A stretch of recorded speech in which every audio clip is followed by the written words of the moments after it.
In this video, let's take this master sheet we have with all of the sales, and there's quite a few of them. So if I scroll down here, about 4,000 lines, a little more. Let's try to separate this into separate sheets, tabs, whatever you want to call them, for each salesperson. So let's do an example of that. So if I create a new tab here, I'm going to give this tab a name matching the salesperson. Let's take the first one in the list, Perry Neal. That should be fine. Copy that. I'm going to rename this. And then over here, I want to get just sales for Perry Neal. So to do that, I'm going to use filter function.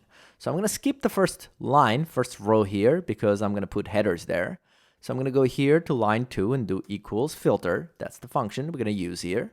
And in this function, see the first parameter is the range. I'm going to close this so it's smaller. The range. The range is basically the range of our data. So we'll go to our salespeople tab and select the actual data, not including the headers. So we need to select this all the way down. Now you could just select the data, but what I'm going to do, I'm just going to drop the row reference here in the end. See this 13, and that will just pull it all the way down. So that will select the entire range of data. So I'm going to do comma. And then the second parameter here is the condition. And for that condition, what I'm going to do, I'm going to select this column of salespeople. And again, we need to make sure we select from the same area. So starting from line 2, see, A2 here, C2 here. I'm going to drop the end reference again to go all the way down, similar to this left range. And in this range, I just want to select sales for that salesperson. So to do that, I'm going to do equals.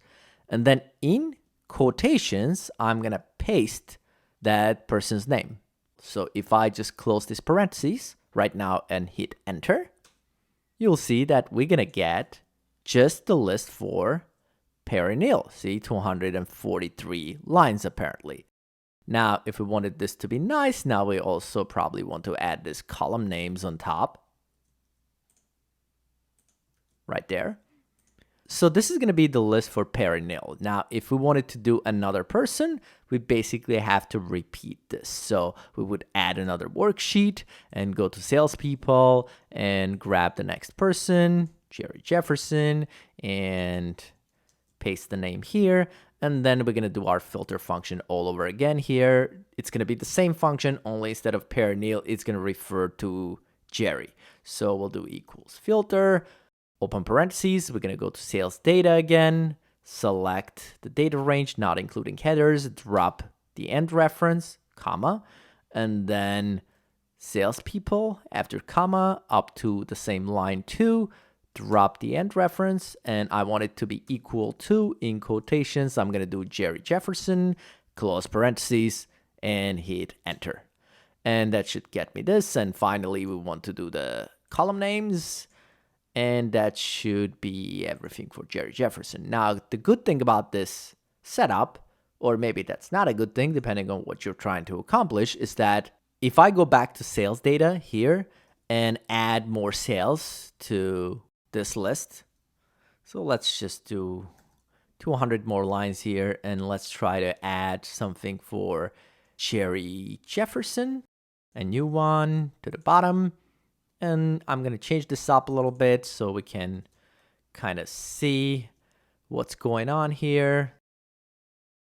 And this should now automatically appear in Jerry Jefferson tab. So if I go back here and take a look, see right there, it automatically populates because we're using a formula. Now, if you don't want that to happen, then at this point, you could just take all of this data, whatever's left over, select it. I'm going to do that using Command A really quickly, and then just copy with Command C. And then you could just right click and paste special with values only. And this way, you'll basically just overwrite all the formulas and it will just be the data. Now it's not going to be linked to sales data anymore at this point. So I do want it to be linked. So I'm going to do Command Z or Control Z undo to get back to the previous step. And here we go. Now we have our function. So this is great and it works, as you can see. Now the issue is if we have a long list of options here, creating all these tabs is going to be not a lot of fun to do. So for that reason, why don't we just create a little script to automate that process to just create all these tabs. So first of all, let's try to think about the steps that we're doing here for each one. So what we do, we create a new tab, we rename the tab, then we put this formula in here, and then we basically put these headers on top. So let's try to do those 4 steps using a script. So let me just pick one of these salespeople, the next one over. And let's just try to create a script to just create this one. And then we'll just expand on that and do it for everybody, right? So I'm going to go under Tools, Script Editor. Dismiss this. Let's just give this a name. So for now, I'm just going to add that person's name as a comment here. So let's start by getting that spreadsheet to a variable. So I'm going to do constant SS for a variable. So we'll get our active spreadsheet.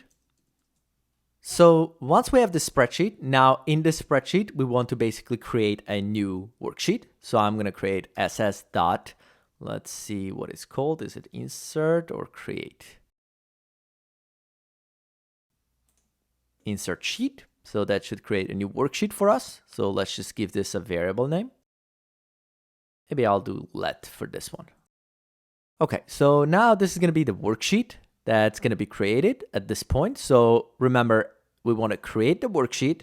Then we need to rename the worksheet. So let's do that renaming part. So we're going to take that variable here that was created. And here we're going to try to set the name of the spreadsheet. And we want it to match that person's name. So that's going to be this. So once we create the new worksheet and we rename the worksheet, the next thing we want to do is just put this formula in the cell A2. So let me just copy that formula text here, hit escape, and in A2 cell, we'd like to put that formula. So we'll take that worksheet, and in that worksheet, we're going to get that cell. And that was A2 cell. And we're going to set the formula in that cell. And we need to provide the formula as string. Now, because formulas can have double quotes and single quotes and all these characters, to avoid any conflicts, I'm going to use backticks as JavaScript string for here. And that's the key next to 1, 2, 3 on the left. So that's going to be that. So in these backticks, I'm going to just paste that formula. So basically, I'm putting this entire formula inside of those quotations or whatever we're calling these things. So that should put the formula in there. Now we want to make sure that we put that formula to use this person's name. That. And finally, after we put the formula, if you remember, the last step was to make this headers on top here. So we're going to get those headers from the sales data worksheet. So we need to save that worksheet in a variable. So I'm going to copy that worksheet name. And let's just do it here on top. I'm going to call it source WS for source worksheet. And we'll get it from SS from our spreadsheet. So we'll get it by the name of the worksheet. And I'll just paste the name of the worksheet here. See sales data. That's the sales data over here. And we're getting from this spreadsheet, which is this SS variable we have on top here. So now from that source worksheet, we need to basically grab these headers and put them here in our target worksheet. So to do that, I'm going to take that source worksheet. And here we need to get the range of headers. So I'm going to do get range. String notation is fine. So let's just go check where it is. So from A1 through F1. So we'll do that. And in here, I believe we should have copy to method. See, there it is. And it's going to accept the destination where we're copying this to. And we're copying it to this WS. So I'm going to move this line below because we're going to do that over here after we did the formula and all of that stuff. And then the destination is going to come from this worksheet. So we'll take WS, and it's going to be the same range as this one. So I'll just repeat this. So we're copying from A1F1 in the source worksheet to A1F1 to our target worksheet. So hopefully this should work. Now, before I run this, I want to change one thing. Since we're repeating this name a couple of times, I want to move that to a variable here on top. So let's just create a variable.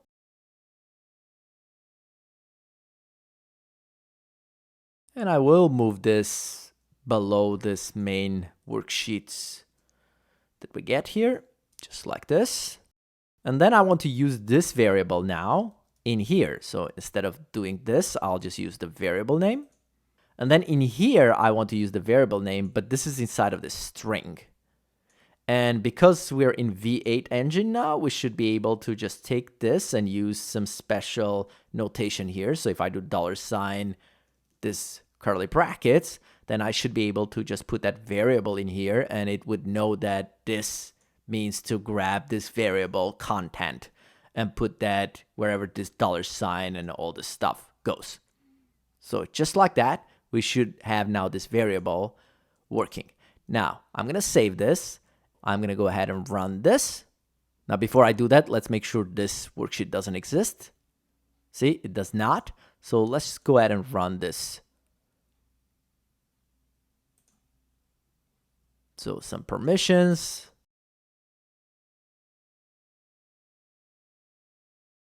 So no errors. That's a good sign. Let's go take a look.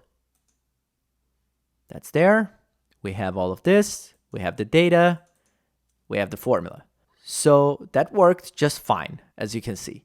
So that was good, but it just created one. So now we need to take this basic concept of creating one and basically just do it for everybody in this list. So what that means for us is that we need to, first of all, get a list of everybody. A thing we have to consider is that the same person here repeats a bunch of times. So we want to make sure we get a nice unique list from here instead of just get this whole list by itself. So let's do that. So first of all, I'm going to leave this function alone for a second. Let's create a new function and we'll come back to this in just a second. We're going to need to get to the spreadsheet and our source worksheet. So I'm going to just copy those two lines here, paste them here. So we'll get our spreadsheet. In that spreadsheet, we'll get our source worksheet. So in this source worksheet, let's just get data starting from basically here until the last rep. Basically anything from C2 and down. So to do that, I'm going to take this source WS to get range. And starting from row 2, we don't want the headers. Column ABC, the third column. I'm not going to use string notations. I'm just going to use this in this case. The number of rows we're going to need is however many rows we have in the spreadsheet. So we'll just get the last row. Minus 1. Minus 1 because we have headers on top. So we're basically offsetting 1 with these headers. If you have more lines above your headers, you need to do minus more, whatever you have to do. If you don't have any headers at all, then there's no minus anything. And it's just one column. I just want to get the names. So I'm just going to take this and do get values, just like this. And this should get us an array of arrays. So for right now, let me just create a variable here. So let me just console log this so you can see what's going on. So let's see what's in this variable. I'm going to run this function. Now this function is called create sheets.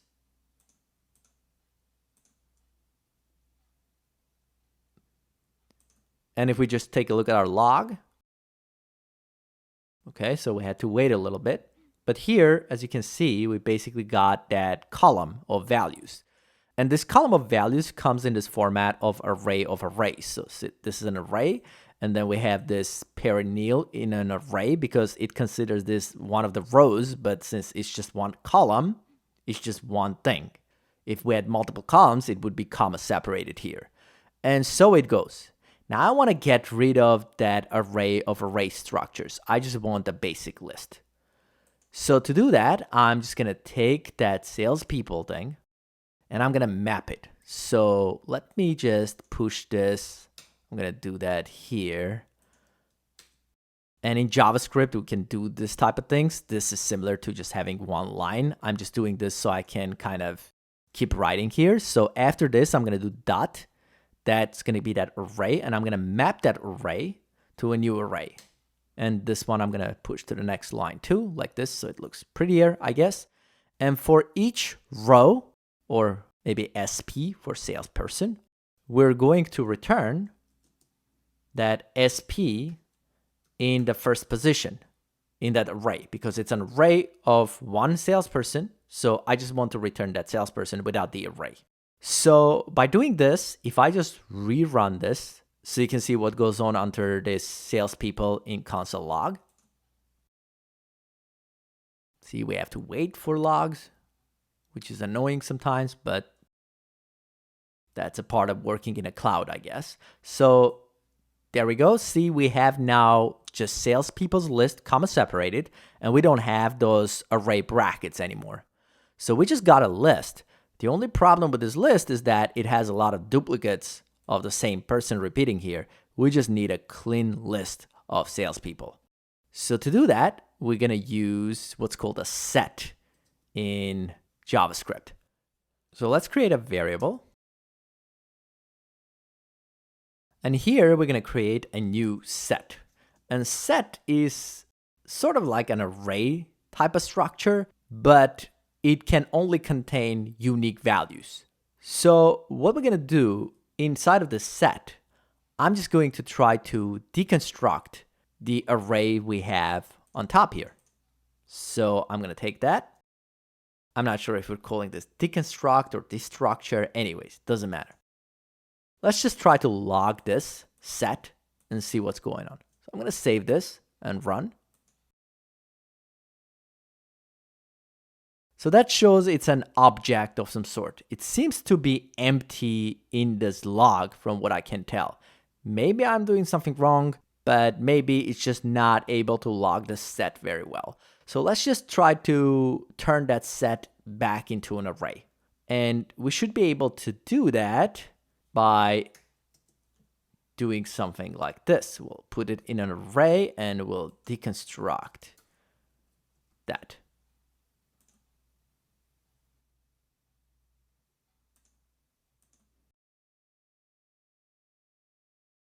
So we only got the first letters from perennials. So something is wrong from the way I did this.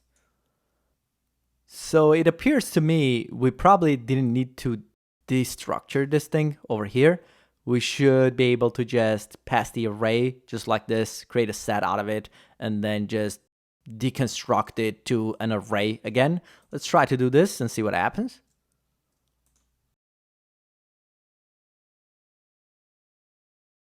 All right, so that's much better. Let's take a look. How long is this list? See, not too long.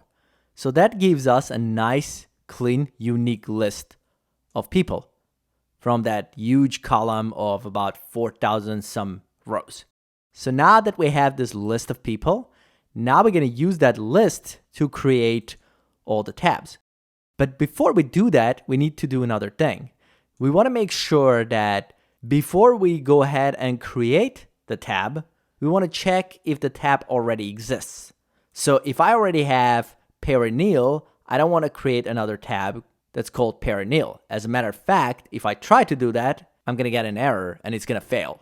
So that means that before we get to creating all those tabs, let's just get all the current tabs we have in a list so that we can check against that list. So we got this variable. That's our unique salespeople. We're going to need that. So that's good.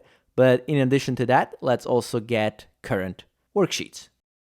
And to do that, we'll do a variable. And we'll take our spreadsheet and we'll use this get sheets.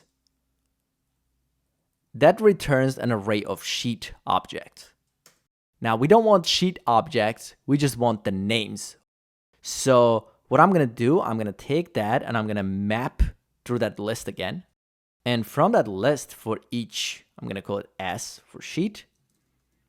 We're going to return, I think it's just get name. It could be get sheet name, but let's try this and see what happens.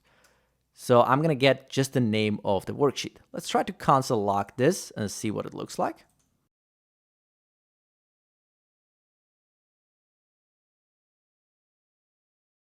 Excellent. That's actually the names from here. So now that we have the names to check against, and we have the list of names that we have to use to create those tabs for, we're going to go ahead and do the next step. So what we'll do, we'll take that list of unique salespeople and we'll just loop through them with a for each loop.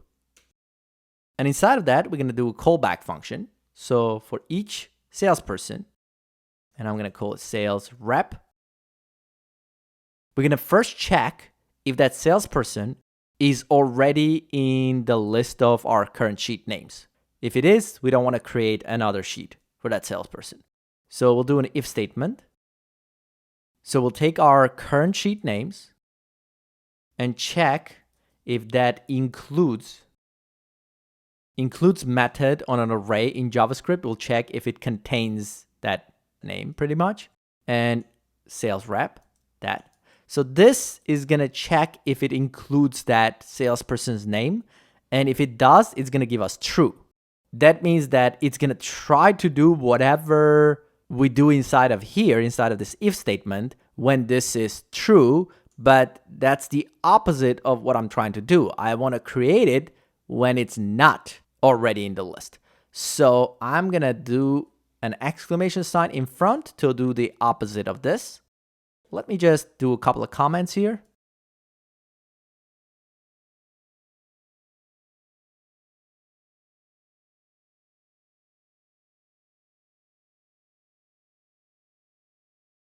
All right, so just some comments to make sure we know what's going on, what these brackets are for.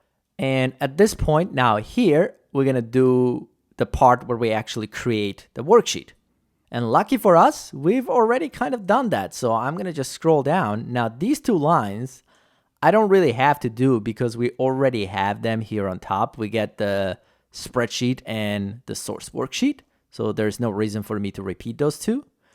Sales rep, this is where we define who the salesperson is. It's going to be defined by this loop in this array, sales rep. And I did name it the same already, so I don't have to redo anything. But there's no reason for us to do this line anymore because it's already going to be defined and it's going to be one of those names in the loop. And this is pretty much the rest of the thing that's going to happen here. So I'm going to copy that and paste it right inside of this if statement. Now, since this is going to be in a loop over and over again, let me actually just tap this one in one more level here. So again, since this is going to be inside of the loop, I don't want to redeclare the variable multiple times. So what I'm going to do instead, I'm going to move this declaration of let outside of this for each loop, just like this. And then over here, we're going to just remove the let so it doesn't complain about redeclaring the variable. So the rest, it should just create the worksheet, rename the worksheet with that sales rep, which is the current sales rep, then create the formula with that sales rep as the filter, and do the copy as it did before. So I don't think we need to change anything else in here. And just for a good measure, let's just set the WS to null every time in this loop before we actually do all of this.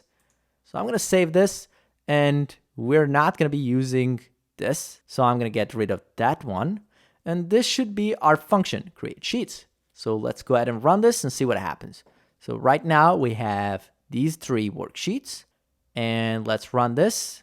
It should not create those 3 because we already have those 3, but hopefully it's going to create all the new ones.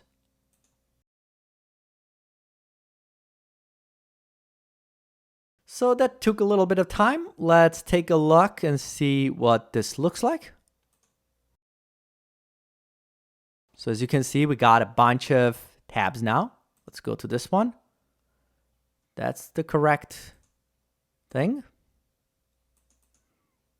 That's also correct. This seems pretty good.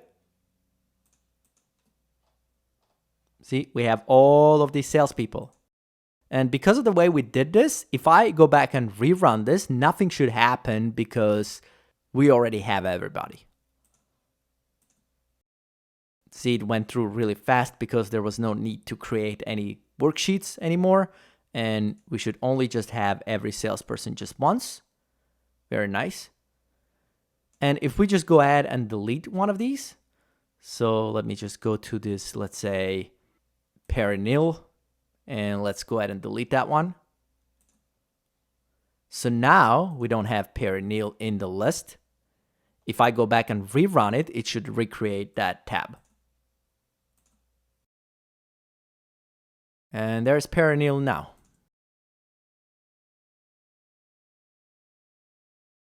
And that should do it for this video. Thanks for watching. Please subscribe, and I'll see you in the next one.